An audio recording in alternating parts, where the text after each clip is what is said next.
پیری ایک بہت ہی خوبصورت اور موٹی مرغی ہے جو ایک بڑے سائیدار درخت کے نیچے نقشہ پڑ رہی ہے، اور اس نقشے میں اب تک کی سب سے رسیلی مکئی کا دانہ تلاش کرنے کا خواب دیکھ رہی ہے۔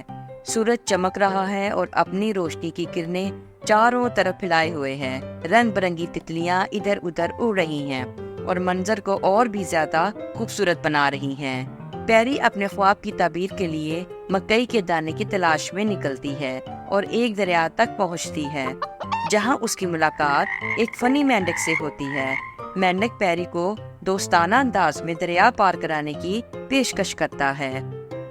مینڈک نے پیری سے کہا، میں کافی دیر سے یہاں کھڑا بور ہو رہا تھا، لیکن میں چاہتا ہوں تم مجھے کوئی اچھا لطیفہ سناؤ۔ پیری نے کہا، یہ تو کوئی مسئلہ ہی نہیں، میں تمہیں بس ایک لطیفہ سناتی ہوں۔ مینڈک لطیفہ سن کر بہت خوش ہوا اور پیری کو دریا پار کرا دیا۔ دریا پار کرنے کے بعد پیری ایک پڑوسی فارم پر پہنچتی ہے، جہاں بہت سی سفید مرغیاں ڈانس کر رہی ہیں۔ پیری بھی ان کے رقص میں شامل ہو گئی تاکہ مکئی کے بارے میں جان سکے۔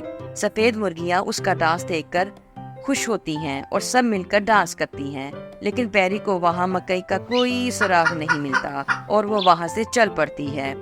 آگے جا کر اسے ایک چالاک لومڑی کا سامنا کرنا پڑتا ہے۔ لومڑی اپنی مکئی کی پیشکش کر کے اسے دھوکہ دینے کی کوشش کرتی ہے، لیکن پیری لومڑی کی چال کو سمجھ جاتی ہے اور جلدی سے اپنے پروں کو پھڑپھڑاتی ہے اور لمبے لمبے قدموں سے باڑ کے اوپر سے اڑ کر تیزی سے فرار ہو جاتی ہے۔ پیری اس ناخوشگوار واقعے کے باوجود ہمت نہیں ہارتی اور پھر اپنے خواب کی تعبیر کے لیے نکل پڑتی ہے۔ آخرکار پیری کو ایک جادوئی کھیت مل ہی گیا، جہاں مکئی کے سب سے بڑے رسیلے دانے اگتے ہیں۔ پیری کھیت کو دیکھ کر بہت خوش ہوتی ہے، آنکھیں بند کر کے ٹھنڈی سانس لیتی ہے، کچھ دیر آنکھیں بند کر کے لطف اندوز ہوتی ہے اور پھر وہاں سے مکئی لے لیتی ہے۔ کہانی کا اختتام پیری کے جادوئی مکئی کو اپنے دوستوں کے ساتھ بانٹنے کے ساتھ ہوتا ہے، جس سے ظاہر ہوتا ہے کہ زندگی کی بہترین چیزیں شیئر کرنے پر اور بھی بہتر ہوتی ہیں۔